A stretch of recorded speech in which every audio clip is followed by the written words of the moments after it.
Mihawk and Perona, as well as V3 Rayleigh, debuted together on One Piece Treasure Cruise Global on the 26th of August 2020. Following the release of the French anniversary Sugo-Fest, this followed on with the One Piece history campaign to build hype for the eventual release of Super Types on Global. The characters in this batch include Bartholomew Kuma, protecting the ship on Sabaody Archipelago, Heracles, Glintstone Forest's hero, Emporio Ivankov, the cook's natural enemy, and this video will cover one of the Sugo-Fest exclusives that introduces a new debuff that can reduce an enemy attack and defense, as well as granting conditional boosts against that new debuff. Introducing Mihawk and Perona, rulers of the ruins of the Muggy Kingdom. In this series, we'll be traveling back in time to experience some of the older Sugo-Fest exclusive characters in their prime, aiming to show just what it was like to use these characters on their debut. I hope you enjoy the video, and without further ado, let's enter the Legends of OPTC. So thank you very much for checking out yet another episode of the Legends of OPTC, and today we're checking out a brand new double legend batch in Mihawk and Perona and Dark King Rayleigh. Now this video is only going to be focusing on Mihawk and Perona. Next week's episode we'll have a look at Rayleigh. Now out of the two, Rayleigh definitely is my favorite, especially with that most recent Super Evo. They did a very good job with him. Probably the last really good top level Super Evo. Anyways, I digress. We're here to talk about Mihawk and Perona. However, they were not alone. There were also some rare recruits. So we'll talk about the rare recruits first before we jump into the legends. So the first rare recruit is Bartholomew Kuma. Character is a Psi cerebral powerhouse. This batch is essentially a cerebral batch at its heart, but also is kind of focusing on Psi and strength characters as well. So Kuma's captain ability doesn't matter, he can't be blown away as a crewmate, which can come up in some weird circumstances. Special ability though, 10 turn cooldown when you have him all maxed out, which is respectable. But what it does, it's not like the best thing ever. It gives you a 0.6 chain multiplier boost for 3 turns, you recover 5000 HP for 3 turns, and then after 2 turns have passed, change all orbs of cerebral and powerhouse into matching. So this was actually kind of new at the time with the whole like clock turn based mechanic. So essentially you launch the special, and then you have to wait for like 2 ticks to go by. This does still work if you use it on hypothetically stage 4, move into stage 5. This will still count after the enemy preemptive attack. However, if the enemy has a preemptive attack that removes your beneficial effects, this actually does remove this, which is like really bad. So they really should have made this only 1 turn. So, you know, you move on to the next turn and then boom, you're good to go. But yeah, it's really weird because you don't get the orbs until the turn after. It's a really weird mechanic. So I think if they remade this character in 2025, this character would be far superior, obviously. There's just a lot of like weird design choices for this guy, so not really that great. Obviously, he didn't really have a lot of good mechanics overall. So Kuma was definitely a weak rare recruit that essentially saw like no play when he first dropped. So there we got Heracles next. Now I actually have used this Heracles a couple of times in the past for weird scenarios. He's a he's a strength unit, cerebral and striker. Captain ability, again, doesn't really matter, but then this crewmate ability is interesting, where if you have a strength or Psi captain, dex slots are beneficial for both strength and Psi. Actually can be kind of useful in some weird circumstances. And then the special ability here, which would remove poison completely, remove burn and paralysis by 4 turns. And then if you've got 5 or more strength or Psi units on your team, you get a strength and Psi orb boost 2 times for 2 turns. So yeah, the fact that this guy gives you utility and also gives you an orb boost, can potentially give you more matching slots via this, actually not a bad rare recruit. Didn't see a lot of play, but there are some weird circumstances, as I said, where he can be kind of good. The fact that he makes these slots beneficial is like hypothetically if you have to run like Raid Cracker, for example, which Raid Cracker when he first dropped was quite good, but as long as you need to still have like the right characters in order to make the special work. But you could just run Raid Cracker on a team as long as he's still boosted and stuff. You just get a full board of matching slots, right? Like that can be kind of cool. Or like just there's other circumstances where you can just make these deck slots beneficial, which can be really beneficial to have. But then on top of the fact that, you know, having the utility, poison removal, which was kind of rare as a special, and then giving you an orb boost, you know, you can't really complain with this guy. Bad support, of course, and nothing to really talk about in terms of Rumble. And then we finally have Emporio Ivankov. This character, Psi Cerebral Fighter. Captain ability, again, doesn't matter. Removing Special Bind by 5, which is obviously good. And then removing Bind and Special Bind by 5 turns. Reduces increased defense by 5 turns. And then Recovery, Tandem, and Badly Matching are become matching slots. This was the highlight rare recruit. This is the rare recruit that everybody wanted. Special bind removal was obviously very key back then. Still is a very good ability to have, but on top of that, having bind removal and increased defense removal, great utility, decent orb changing mechanics, nothing really to complain about here. Ivankov was definitely the highlight rare recruit of this batch. So as we said, we'll talk about Dark King Rayleigh in next week's episode. Let's talk about Mihawk and Perona. This was a very interesting release for this one. I'm still really not the biggest fan of dual units, and like this character didn't really help them out that much. However, this character did introduce the negative mechanic, which is obviously centering around Perona.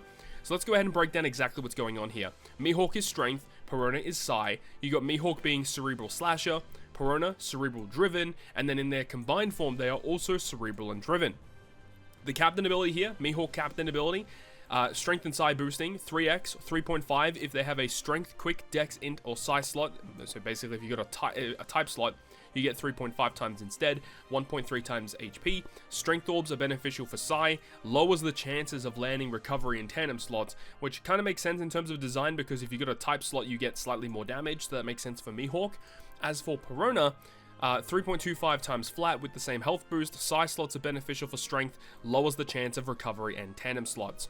And then in their combined form, they can go up to a potential 4.5 times boost with a type slot, makes strength, dex, quick, psi, and int slots beneficial for strength and psi, and then lowers the chances of getting recovery and tandem. So in their dual form, they can just naturally get you tons of matching slots. If you get given bad slots, if you get given, you know, block or whatever it is, recovery, tandem, obviously the rare recruits in this batch can kind of help you with that. In terms of crewmate abilities, strength and psi matching for strength and psi, honestly pretty decent. Then the switch ability, which is very interesting, which will change the orb of themselves into matching, recover 1500 HP, inflicts the enemy with negative for 1 turn, and if there are 2 or more enemies on the stage when the change is activated, ignores debuff protection, and then inflicts them with the negative debuff. So as long as there's 2 or more, you get a guaranteed negative infliction on them. In terms of what that does, some people might not know. What it does is that it reduces the enemy's attack and defense by 20%. This is pretty cool, because you can use this in both offense and defense. Because offensively, reducing their defense by 20% just nets you more damage, and then defensively, reducing their damage by 20% allows you to tank hits. And of course, back then, tanking hits was definitely more of a way to get through content. Not really these days. These days, you're kind of just brute forcing and just destroying them before they can do bad things to you most of the time. Whereas back then, the gimmicks weren't as crazy, so you could actually take your time in some content, of course. So the fact that they have this was kind of good. And then the special ability, which would do a 20% health cut to all enemies, changes block slots into matching, and then boost the attack against enemies inflicted with the negative debuff by 2 times for 1 turn, combined for 3 turns. So you can see what they're trying to do here. Activate the switch ability. If there's tons of enemies, it's guaranteed. You activate the special. Good orb change, health cut, which can be very useful for supports, and then the conditional boost, of course, against negative characters. So that's what they want you to do with Mihawk and Perona. Very simple, kind of rudimentary, nothing too crazy going on. No crazy mechanics are happening here, but you can understand what they're trying to do. Also, healing components, every time you activate their switch, getting that 1500 heal can actually be kind of good, especially if you are trying to do the stall mechanic, reducing enemies' attack, tanking hits, healing every single turn.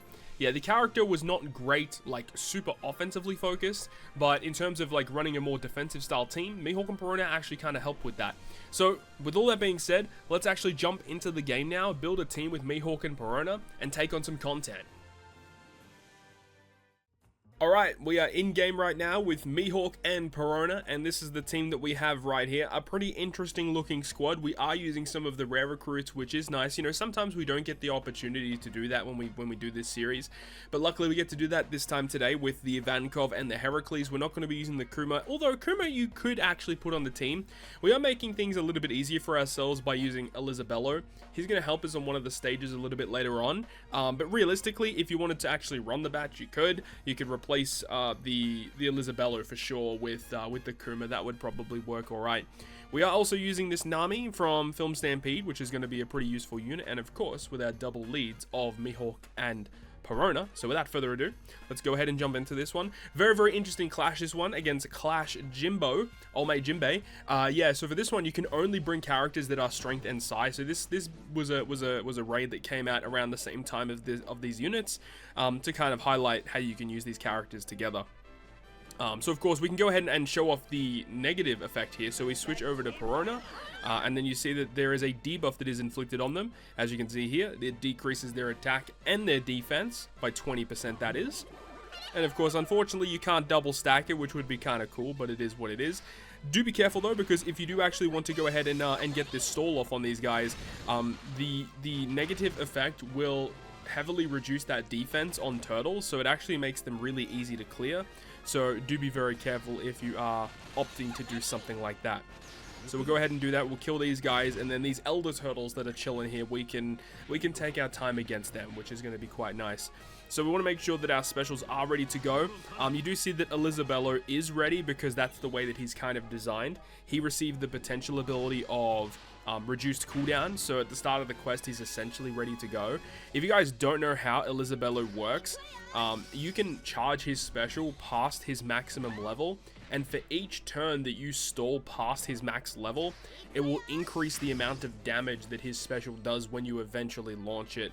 So like, when he first came out, Elizabello was kind of a meme because you had to wait forever to charge it, and then you had to charge even more to get it to actually do damage.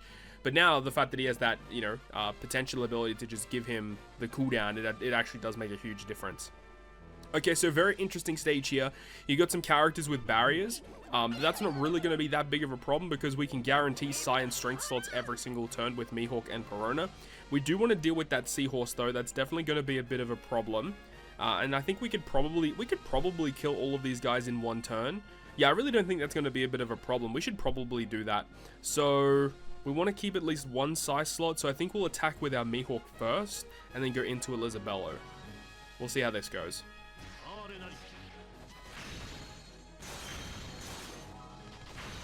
Okay, needed the strength slot there. Screwed up. Okay, not too bad though. Got through that stage pretty comfortably. Mihawk and Perona do definitely make this stage very comfortable with their switchability. Not only just guaranteeing those slots, but also, you know, with the healing and the negative effect that you're applying on the enemy. So here we have Sachi and Penguin. These guys have a really annoying tap timing barrier, but that's not going to be that big of a deal.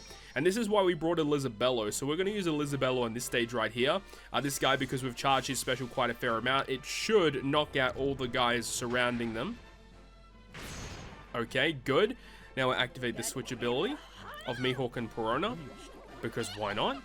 And then we should be able to get through pretty comfortably here. So let's do this.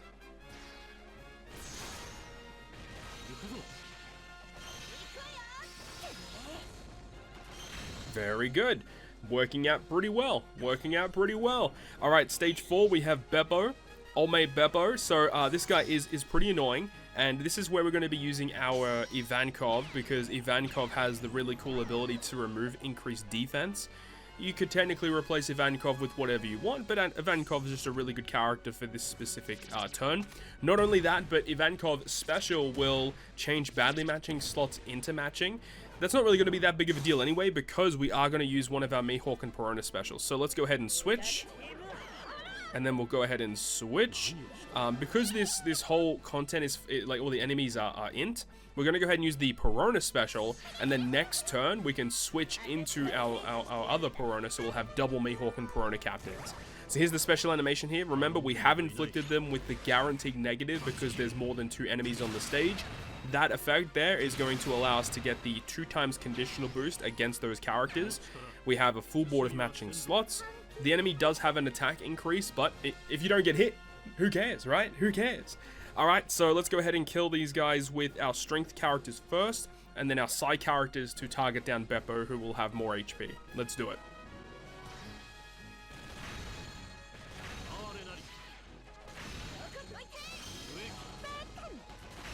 Very good.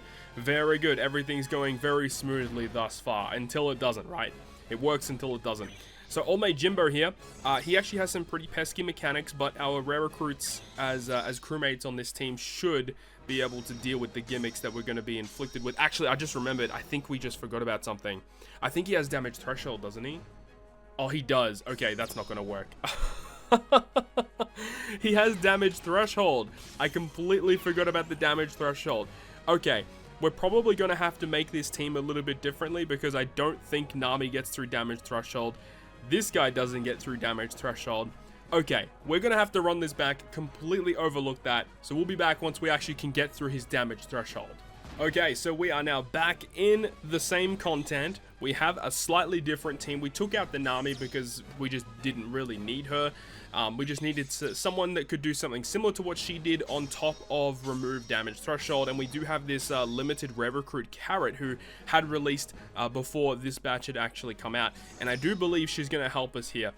So the thing is with this Carrot, she does help us remove some of that bind. We could also have used a support to get around the bind, which probably would have worked as well. So first things first, let's go ahead and use the special ability of Heracles, which is of course going to remove burn and paralysis. It also will give us an orb boost, which is great. So this is going to give us just more damage output against Jinbei, which is exactly what we're looking for. We do need to get rid of this bind. Again, we could have probably used a support somewhere instead. Let's go ahead and use the Carrot special ability. Carrot, of course, is quite a decent character. It didn't see that much play, but still a pretty good rare recruit overall, allowing us to get rid of the threshold, gets rid of bind.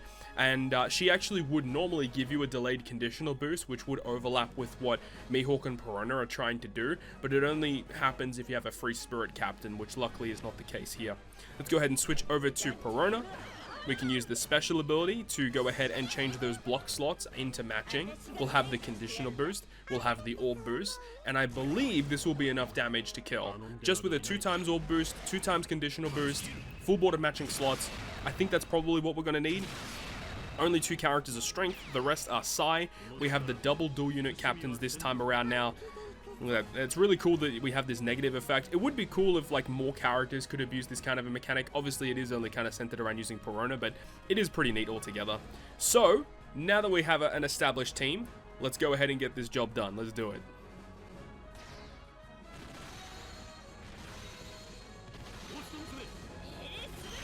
More than enough damage, way more than enough damage against this. Yeah, we could have definitely, honestly, we could probably kill just with the conditional boost alone. We probably didn't even need the orb boost. So that was actually quite a lot of damage, all things considered. So yeah, there we go. That's Mihawk and Perona in a nutshell, utilizing the negative effect to get that conditional boost. But that's just kind of it. The character doesn't have a lot much else going for it.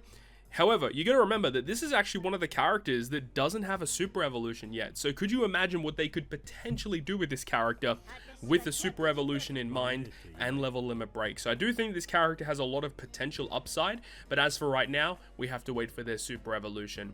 That is going to wrap it up for me though. Thank you so much for watching the video. Of course, moving on into next week's episode, we're going to be covering V3 Rayleigh in this instance, which is going to be kind of fun. Hopefully you enjoyed the video. If you did, make sure to go ahead and leave a like. And if you want to stay up to date with all the content I post, including more One Piece Treasure Cruise content, make sure to hit the subscribe button down below. On that, guys, I'll see you guys within the next video.